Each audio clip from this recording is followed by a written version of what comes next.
तो देखिए तमाम दिग्गजों के पहुंचने का सिलसिला अभी भी जारी है और प्रधानमंत्री नरेंद्र मोदी भी 5 फरवरी को पहुंचेंगे और ऐसे में तमाम दिग्गजों के आगमन को लेकर देखिए तैयारियां और भी ज्यादा दुरुस्त होनी चाहिए, क्योंकि देखिए लगातार श्रद्धालु भी पहुंच रहे हैं और ऐसे में एक बड़ा वीआईपी मोमेंट जब वहां पर देखने को मिलेगा तो प्रशासनिक स्तर की तैयारियां किस स्तर पर चल रही हैं और कितनी ज्यादा दुरुस्त होनी चाहिए। महाकुंभ प्रयागराज में जो प्रशासनिक व्यवस्था है बहुत ही ज्यादा बेहतर है और ज्यादा बेहतर करने के लिए लगातार जो है प्रयास किया जा रहा है और यही वजह है कि समय समय पर खुद उत्तर प्रदेश के जो मुख्यमंत्री हैं योगी आदित्यनाथ वो कहीं न कहीं व्यवस्थाओं का जायजा लेते रहते हैं, अधिकारियों को दिशा निर्देश देते रहते हैं और यही वजह है कि अब देश के प्रधानमंत्री नरेंद्र मोदी फरवरी को यहाँ पर आ रहे हैं और उसको लेकर तमाम जो व्यवस्थाएं हैं वो यहाँ पर की जा रही है। तमाम जो ट्रैफिक डायवर्जन है वो भी यहाँ पर करने का काम और तेजी से यहाँ पर किया जा रहा है, लेकिन प्रधानमंत्री के आने से पहले यहाँ पर जो एसपी जी है वो सुरक्षा संभाल लेंगे, उसके बाद और ज्यादा बेहतर व्यवस्था प्रयागराज महाकुंभ में देखने को मिलेगी, क्योंकि लगातार जो देखने को मिल रहा है कि वीआईपी मूवमेंट वो यहाँ पर देखने को मिल रहा है। एक तरफ जहाँ साधु संत महात्मा तो यहाँ पहुंच ही रहे हैं, लेकिन देश विदेश के भी लोग पहुंच रहे हैं। तमाम राज्यों के जो मुख्यमंत्री हैं, जो राज्यपाल है, वो भी यहाँ पर पहुंचते हुए दिखाई दे रहे हैं और ऐसे में जो मंत्री विधायक है वो भी कहीं ना कहीं यहाँ पर पहुंचते हुए दिखाई दे रहे हैं। ऐसे में प्रधानमंत्री नरेंद्र मोदी के का जो 5 फरवरी का प्रस्तावित दौरा है उसको लेकर भी जो सुरक्षा व्यवस्था है उसको लेकर और ज्यादा कड़े इंतजाम करने की तैयारी यहाँ पर प्रशासन ने शुरू कर दी है। जो मेला प्रशासन है वो लगातार व्यवस्थाओं पर मॉनिटरिंग करता हुआ दिखाई दे रहा है, व्यवस्थाएं देखने को मिल रही है। जिस तरीके से नेटवर्क 10 की टीम लगातार जब तमाम इलाकों का भ्रमण कर रही है तो वहां पर जिन लोगों से बात हो रही है वो भी कहीं ना कहीं जो व्यवस्था है उसकी सराहना करते हुए दिखाई दे रहे हैं। लेकिन जिस तरीके से यहाँ पर मौनी अमावस्या होनी है, मौनी अमावस्या को लेकर 10 करोड़ से ज्यादा यहाँ पर लोग स्नान करेंगे। इसके बाद तमाम जो वीआईपी मूवमेंट है खुद प्रधानमंत्री आ रहे हैं, ऐसे में और ज्यादा बेहतर व्यवस्था यहाँ पर करने की तैयारी तेज हो चुकी है। जी बिल्कुल लालचंद, तो देखिए जो वीआईपी मोमेंट है वो तो कल से ही दिखने लग जाएगा, क्योंकि देखिए कल योगी कैबिनेट की बैठक भी है और योगी कैबिनेट के तमाम मंत्रीगण कल प्रयागराज महाकुंभ में पहुंचेंगे और ऐसे में एक बड़ा वीआईपी मोमेंट कल से ही देखने को मिलने वाला है। तो क्या आपको लगता है कि अभी से ही व्यवस्थाओं को पूरी तरह से दुरुस्त कर लिया गया है और कल जो आने वाले श्रद्धालु हैं क्या उनके लिए कोई खास निर्देश जारी किए जा रहे हैं?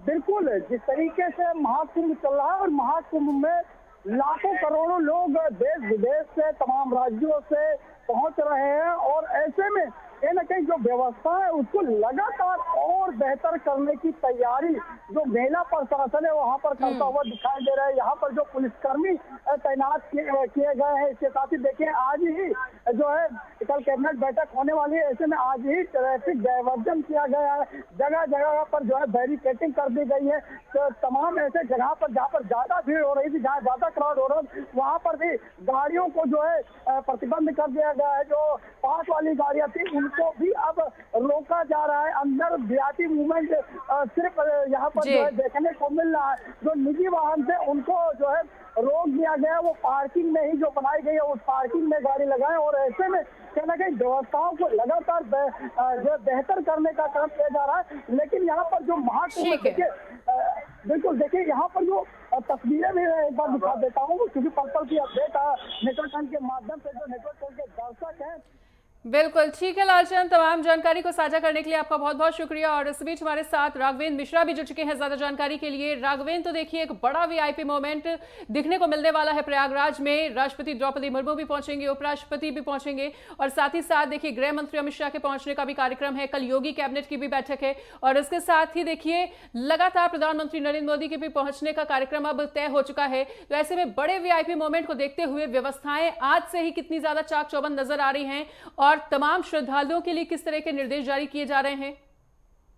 जी बिल्कुल, तो वीआईपी मूवमेंट इधर लगातार जारी हो रहा है। प्रधानमंत्री मोदी का कार्यक्रम 5 फरवरी को है और 10 फरवरी को राष्ट्रपति द्रौपदी मुर्मू जी का भी आने का यहाँ पर अनुमान लगाया जा रहा है। एक फरवरी को उपराष्ट्रपति धनखड़ जी का आगमन होना है और अमित शाह जो गृह मंत्री हैं, पहले तो अनुमान लगाया जा रहा है कि 27 जनवरी को आएंगे, किंतु अभी कुछ सूत्रों से पता चला है कि 24 जनवरी को ही प्रयागराज आ रहे हैं, संगम में डुबकी लगा रहे हैं। तो सबसे बड़ी चुनौती जो होगी प्रशासन के लिए, श्रद्धालुओं की व्यवस्था के लिए होगी, उनके संगम स्नान के लिए होगी, क्योंकि आज भी योगी सरकार के जो भी मंत्रालय है, जो भी मंत्रिपरिषद है, सारे मंत्री प्रयागराज पहुंच रहे हैं। सुबह से ही उनका आनाक्रम जारी हो गया है। उप मुख्यमंत्री केशव प्रसाद मौर्य और ब्रजेश पाठक जी प्रयागराज संगम पहुंच चुके हैं और अन्य मंत्रीगण भी शाम तक प्रयागराज पहुंच जाएंगे, क्योंकि कल योगी कैबिनेट की यहाँ पर बैठक होनी है, मंत्रिपरिषद की बैठक होनी है, जिस पर प्रयागराज से संबंधित कई निर्णय लिए जाएंगे, कई प्रस्तावों पर मुहर लगनी है और संगम में डुबकी लगाएंगे। तो बहुत बड़ा मूवमेंट इधर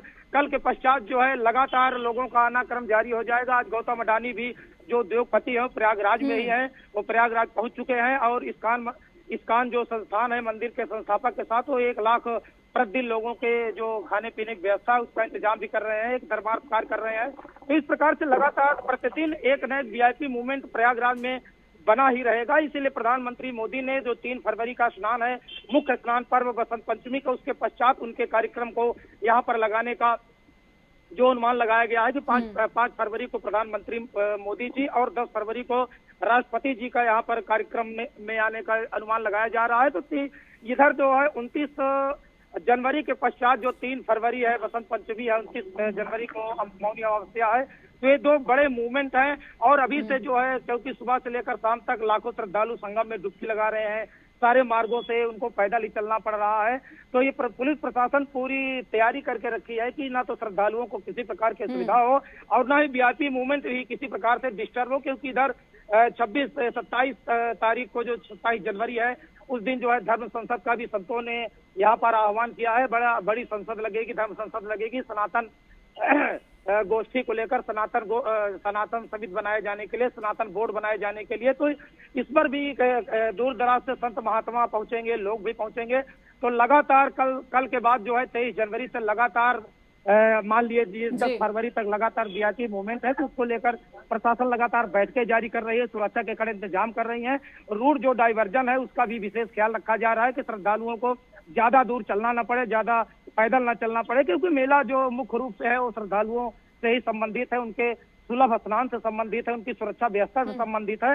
तो अभी से जो है पूरी पुलिस प्रशासन टीम, जिला प्रशासन टीम, योगी सरकार की जो स्पेशल टीम लगाई गई है श्रद्धालुओं की सुविधा के लिए और वीआईपी मूवमेंट को दोनों को ध्यान में रखते हुए लगातार मीटिंग कर रही है और श्रद्धालुओं की सुविधा के लिए लगातार दिशा निर्देश जारी कर रही है और व्यवस्थाएं भी कर रही है। जी मनीष। बिल्कुल राघवेंद्र, तो देखिए सुरक्षा व्यवस्था किसी की भी डिस्टर्ब ना हो, इसके लिए विशेष इंतजाम तो किए जा रहे हैं, लेकिन आसपास के क्षेत्रों से लगभग कितना अतिरिक्त पुलिस बल बुलाया गया है, सुरक्षा बलों की तैनाती अब किस तरह से की जा रही है, किस तरह की व्यवस्था में बदलाव देखने को मिलेगा अब?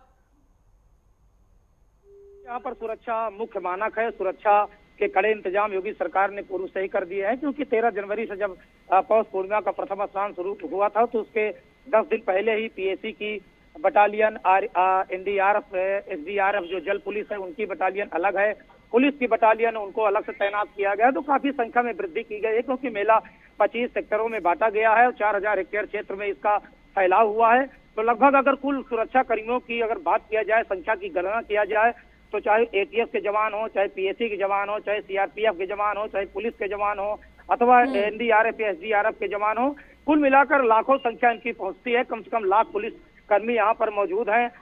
सुरक्षा कर्मी, पुलिसकर्मी न कहे तो सुरक्षा कर्मी की संज्ञा दी जाए, क्योंकि सुरक्षा में जितने भी जवान यहाँ पर तैनात हैं, नाके पर उनके सुरक्षा व्यवस्था के लिए तैनात किए गए, 24 घंटे वो ड्यूटी दे रहे हैं श्रद्धालुओं।